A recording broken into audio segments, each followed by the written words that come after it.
90. Newsome against Anthony. Mid-range jumpers to Here in the Inares Center in Antipolo. Newsome putting the moves on the minute fly. Newsome does. At the buzzer and drills it. Newsome making his move all the way to the basket. Draws the foul and gets the bucket to go. Chris Newsome. Newsome slams it over the thigh. They set up Newsome. Newsome to tie things up. Yes! Christopher Elijah Newsome, or mas kilala bilang si Chris Newsome. Si Newsome ay isang Phil-Am at pinanganak sa San Jose, California. Ang nanay niya ay isang Filipina at ang tatay niya naman ay isang African American. Hindi basketball ang unang sport ni Newsome kundi baseball at football. Nag-start lang maglaro si Newsome ng basketball nung pagtungtong niya ng 7th grade.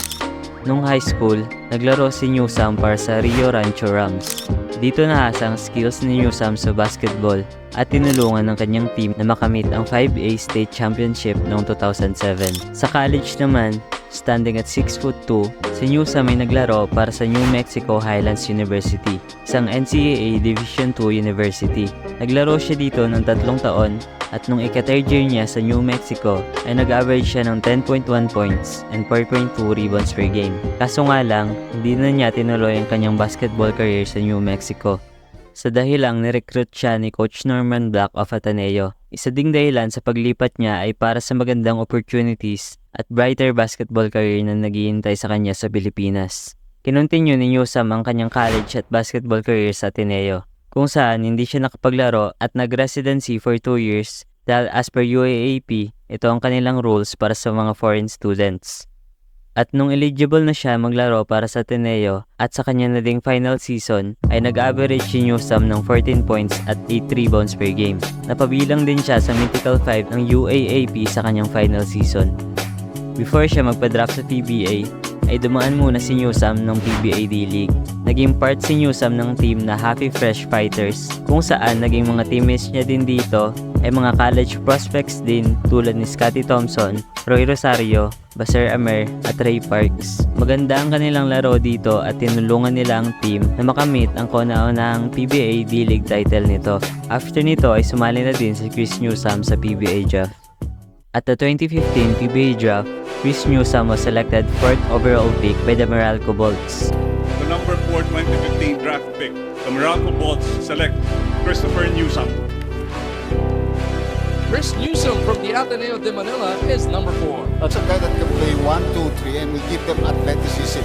I think what Meralco is looking for is for younger players with athletic abilities to be able to propel their game to a different standard. In 2015-2016 PBA Philippine Cup ay ang PBA debut ni Chris Newsome. Ang una nilang nakalaban na team ay ang San Miguel, kung saan nag-welcome to PBA moments si Newsome nang pinosteres niya si Arvin Santos during that game. Newsome attacking. Slam dunk over Arvin Santos. You talk about highlights. Naging bahagi din si Newsome ng slam dunk contest ng PBA All-Star at nanalo dito. Having opening quarter, Newsome gets away. He delivers the layup. Kasama magpapal. Newsome from the left wing. Pinawi Kakas yung switch. Newsome on the push. Looking around. Newsome to the baseline. Off the glass for the two.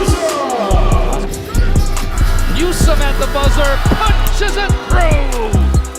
Ang average ni Newsome in his first full PBA season ay 12 points, 4.6 rebounds, and 3.8 assists per game, shooting 48% from the field and 28% mula sa 3-point line. Naging maganda at promising ang rookie year ni Newsome dahil siya din ay ang inirang na Rookie of the Year ng PBA that season.